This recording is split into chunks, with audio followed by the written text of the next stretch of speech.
What is up, guys? Welcome back to another episode of Uberkooledgarage. On this week's episode, we're going to start getting into some bodywork, and then I kind of explain a little bit more about the wiring and stuff.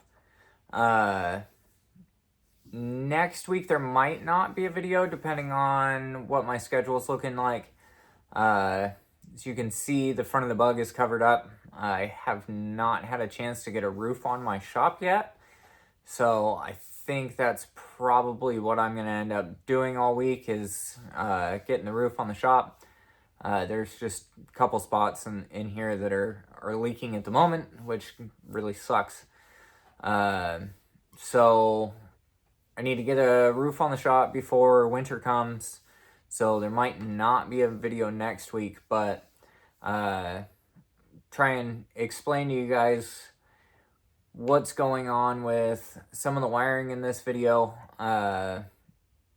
some frustrations that I had, and then we're gonna start jumping into getting the hood finished. Well, not finished, but further along, starting to get all the fiberglass done on the hood. That way I can put a hood on it, which would be extremely nice.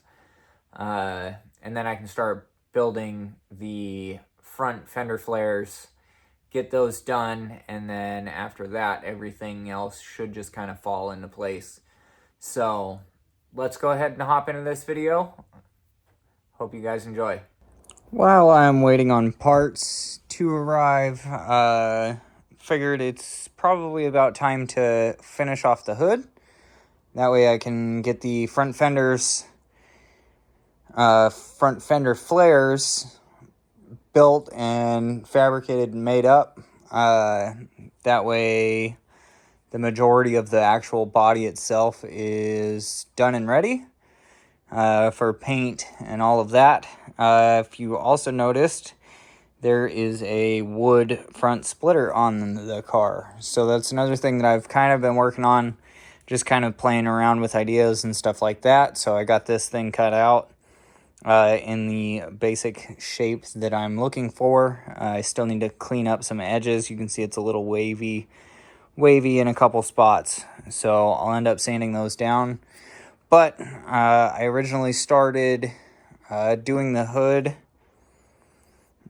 probably a couple months ago. So cut the front fenders back off, which is why I've been getting a lot of questions about the front flares and why I never finished them. Was basically because I ended up cutting the front fenders back off of this fiberglass front end, raising them up another inch to give me more tire clearance. That way, if I do end up going back down with the car, raised it up roughly an inch. If I do go back down lower on the front end, nothing will rub the actual fender flares. So kind of fiberglass this one back in. There's a couple issues with it. I got the top section trimmed so body line fits in there absolutely perfect. So down here on the bottom, I am touching here. I have to trim the actual fender to match that body line there. But down here at the bottom, I have quite a big gap. So I'm going to end up probably cutting a section of this, just one slice all the way through, pulling this back to meet up with this body line here, and refiberglassing in a section. I haven't fiberglassed the actual lower section of the fender yet either. I'll fit the running boards in here just to get an idea to make sure that everything works okay. While the fenders were off of the car, I had set them side by side, so they're both cut exactly the same on both sides. So you can see here that there is quite a big gap all the way through. I have a piece of metal here with a couple self-tappers in it, just holding the fender where it needs to be, as well as down there and another one over here. So this side has the same gap over here, so I'll cut that, fold it out, bring it up. Same thing on this side with the running board. So basically, I'll put in a piece of backing here. On that side, I used poster board, or the foam core poster board from like the dollar store or Walmart or wherever you want to get it. Wrap that in foil tape and then basically stuck it in there all the way down just to fill in the gap and give it a nice flat section to lay the fiberglass on. Otherwise, the fiberglass wants to fall in the hole, and then you end up with a big, huge void that is almost impossible to get out. You have to fill fiberglass and keep fiberglassing. So I don't want to do that. So basically back that, grind it down all the way around on each side. You can see it's fiberglass here. I'll end up grinding down more, and then we'll go ahead and we'll fiberglass this in all the way across. And then once both of these are set where they need to be, I will then take the hood off, flip it over, cut the excess flange that is lower than the actual fiberglass, and I'll throw 2 or 3 more coats of fiberglass on the back side of the hood to just give it that much more strength. Another thing that is going on with the front splitter, you can see that I cut a 1-inch section here out of the front fender and dropped it down. I think what I'm going to end up doing is I'm going to actually end up cutting this back here and then cutting this section out again, grinding down all of that. I will rest this section of the fender on top of the front splitter, and then I'll re-fiberglass all of that all the way across. That way it has a nice flow transition, and it'll get rid of the gap from the fender to the splitter. And same thing over on this side. I haven't cut this one yet, so I'll go ahead and cut this out. I am going to have to notch a little notch. You can see kind of a pen mark here to go around the front toe strap. So we'll get that cut and then notch it, get all of that stuff situated, and then once I get the parts here, then we'll kind of run through some of the wiring stuff, and I'll show you guys what's going on with that. If you also notice, there is a fan on the intercooler here. I'm going to order one more and put it on the other side. That way I have 2 fans on the intercooler stuff, cooling that down anytime the pump turns on. So we'll get into that wiring stuff once I get my parts. So let's start setting up for some fiberglass.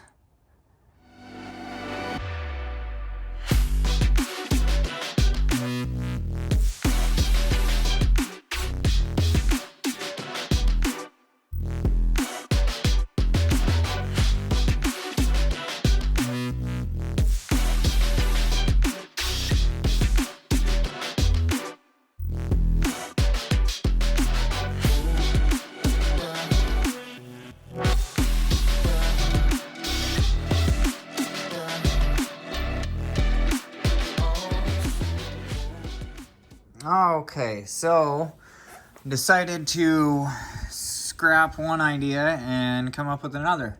So instead of using the piece that I cut off of here, I went ahead and took a piece of sheet metal and just self-tapped it in a couple spots all the way around, brought it down to the actual splitter. The splitter is sitting right where it needs to be.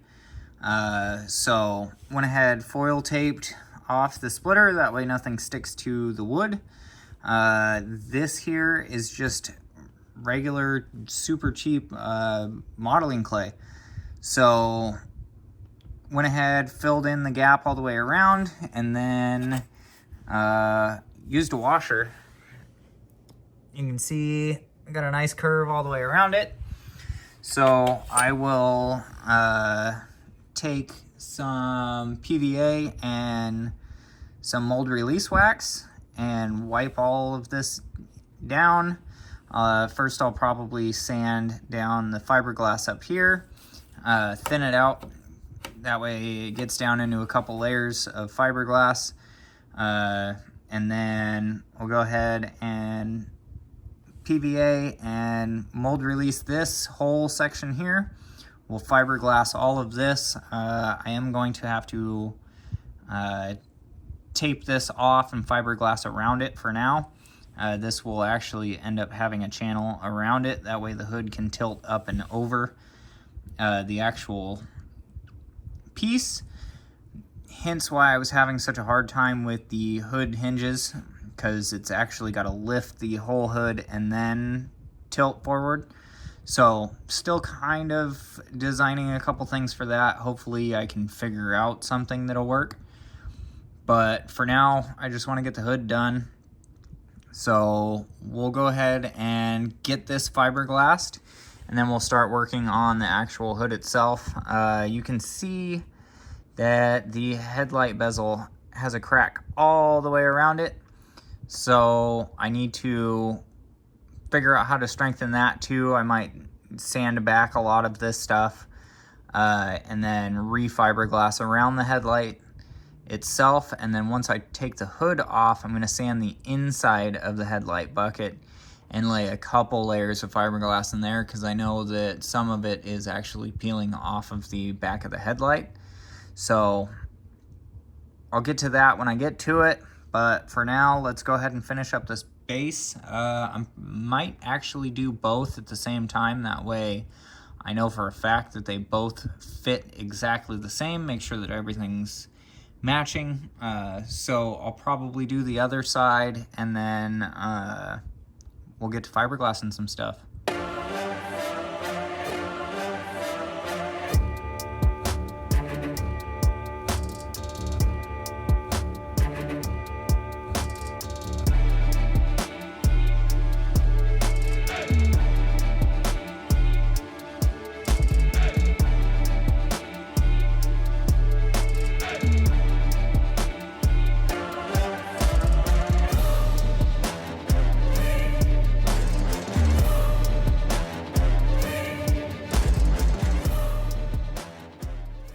I got both of these fiberglassed up.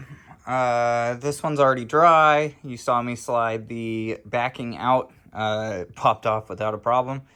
It was actually a lot easier than I thought it was going to be. So I went ahead and pulled the screws out, and then took the grinder and grinded down those sections that were kind of thick still around the screws. So there's 3 layers of fiberglass on both of these at the moment. I'm going to wait for this one to dry. I'll pull the screws, grind down the screw spots like I did on this side.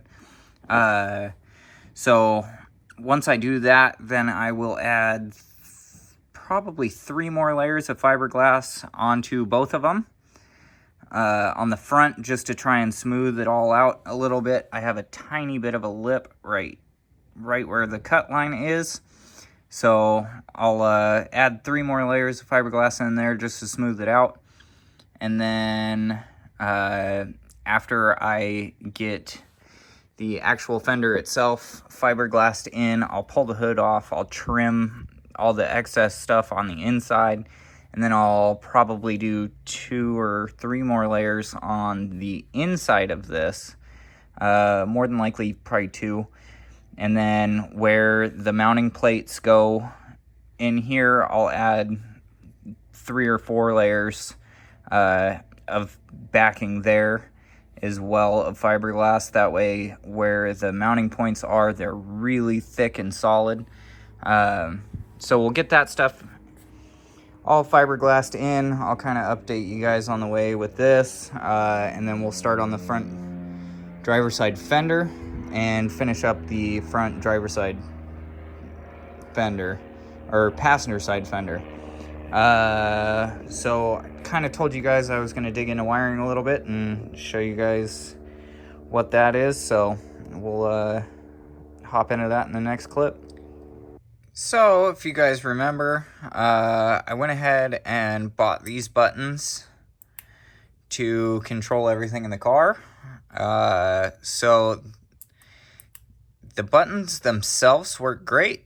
One of the reasons that I ordered these ones was because these are dual color LEDs. So there's two sets of LEDs in here. There's a white and a red. So the whole idea was to have this in here, you know, have all my buttons all nice and good. So when I hit the start button, everything would light up white. And then as I click the buttons, they would light up red. Well, unfortunately, not a single one works anymore. Really frustrated me. I spent a ton of money on these buttons, probably over a year ago. So no warranty or anything like that. Super frustrated. So I just got fed up one day and I'm like, you know what? Let's go ahead and order one of these. So this is 12 button, multicolor, almost PDM kind of.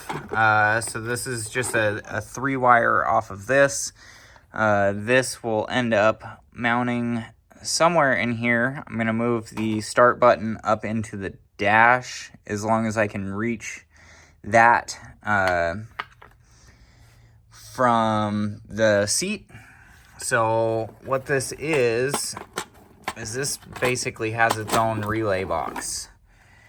So you have power in, ground, and then it has all of these built-in relays all the way through it. There's 30 amps, 15 amps, 10 amps. I believe there's even 20 amps. The yellows here are 20s. So basically everything will run into this. And then the switch pad, I'll have headlights, running lights, high beams, and a bunch of other stuff on there. Came with a bunch of stickers, which are whatever. Came with the cables. I'll probably not use these. I'll probably run my own cables for where I need them. Came with a circuit breaker for the whole thing. Came with all the brackets and wiring and all that stuff. This does get a ignition switch in. So when I turn my push start button on, it'll trigger this on. This one's cool because it's completely multicolor. A couple different functions on it. I can have just a on-off button, or I can have it a momentary. So I could technically hook up a horn to it and just push a button and the horn will go off. And then it's got a strobe feature too, which I highly doubt I'm going to use, but still kind of a cool option if I ever wanted to do something along those lines. My biggest issue with this itself is my ECU. A lot of the triggers that I need to run on this switch panel are grounding switches to control the ECU. So I'm going to have to figure out a way to run the switch in as a ground and then out as a ground. So I'm going to try and figure that stuff out. If I figure it out, I will let you guys know how that is. So wiring wise, basically have everything spread out everywhere at the moment. So down back here, I have the flex fuel sensor, that little red cap right there. I got to order the hoses in there. So flex fuel sensor, so full 8085 or gas. Got that all wired in. Another thing that I have here, 4-port boost controller. That'll go over onto that side. The car is an absolute mess on the inside at the moment, but these two wires here are going to run back to the back of the car. One of these will be coolant temp, and the other one will be oil temp. The oil pressure sensor is getting wired in as well. These wires here are different triggers in the ECU. So one will be check engine light, alternator light. What else do I have? Shift light. And then these two gray wires here are going to be, one's going to be traction control, and the other one's going to be something else. I don't remember what it is off the top of my head at the moment. I would have to look at the computer and figure out what I scheduled it as. But there's a lot that this car is going to do now. Front and rear wheel speed sensors, wiring in the front line lock system, the water pump for the intercooler system is now going to have two 7-inch fans on the intercooler itself. Those are all wired together. That way everything comes on all at the same time. Down here, I have a bulkhead connector. So these bulkhead connectors I've actually kind of figured out that I really like. So these, of course, I'm not going to be able to do it one-handed. So these just unscrew and then they pop off. So this wiring here goes down into the center tunnel for the brake light switch and the clutch pressure switch. So that'll get wired into two-step and no lift shift and all of that. I have my hazard switch wired in now. The battery disconnect is in. I have a bunch of... There's no way to get anything in there. So I have a bunch of power wires and ground wires all ran back there. The you can see down right here is the power steering module. So I need to weld some brackets onto the case, and then I'll bolt that up into the bottom of the battery box. So just have a ton of stuff going on in the car wiring wise. With this new button setup, I'm gonna have to reconfigure a bunch of stuff, but I just want to try and make it as simple and easy as possible. That way, once I get all of the wiring set up, I have a bulkhead connector for all of the engine harness, so the engine harness can unclip and then drop with the engine. That way the engine harness is separate from the chassis. That way I don't have to unplug every single sensor. But once I get all this wiring situated and where it needs to go, I'm going to heat shrink the entire system, get all the bulkheads where they need to go. So I have that bulkhead there. I'm going to put in another one, or probably 3 more down through the front that control all of that stuff. I have 2 on the rear fenders and then 2 on the front headlights. So I'll show you those connectors probably in the next couple videos once I start heat shrinking everything. Just make the engine, the entire chassis harness a lot cleaner. So I just want to make sure that everything works and functions before I seal it off and kind of tuck it away. So there is a ton of wiring that is going into this car. Like, here's another one. Door locks are electronic on this. I have an alarm system on the car that has to be tied into a bunch of different stuff as well. So just an absolute ton of wiring that is going into this car. So once all the wiring's done, then we'll start getting into body work and getting all of the body to look, you know, as good as the car functions. So we'll keep digging into it, and I'll keep you guys updated along the way. All right, guys, that's all I have for you this week. Hopefully, like I said, next week there might not be a video. Hopefully there is. Try and get everything situated. Continue to build on the car. There is so much wire that is going into this car. It is absolutely insane. I definitely have to do quite a bit of trickery with the new controller and some relays just to try and get power and grounds where they need to be. So I'm kind of drawing out schematics, testing things out and stuff like that. And then once I get it all set up, I'll kind of show you guys what exactly went into it. So really need to get all the wiring situated and sorted. That way I can loom it. That way when it comes to taking the car apart, I can basically disconnect all of those bulkhead fittings that I was talking about, and then pull the wiring harness out of the car. That way it makes it nice and easy to go in and out of the car without, you know, unplugging a bunch of stuff and pulling it through holes in the chassis and all that. So I want to try and make it as simple as physically possible.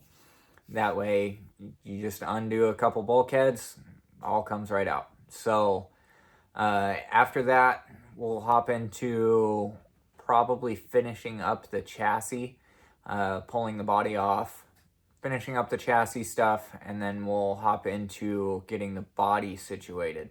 The body's pretty close. The doors, I have a lot of work to do on the doors to try and get the door handles to line up and all of that stuff, but quite a bit to go on with that. Some exciting stuff, you know, will come with all of that. So stay tuned for the next upcoming videos. Thank you guys for supporting, commenting, liking. You guys are absolutely awesome. Until the next one, peace out, guys.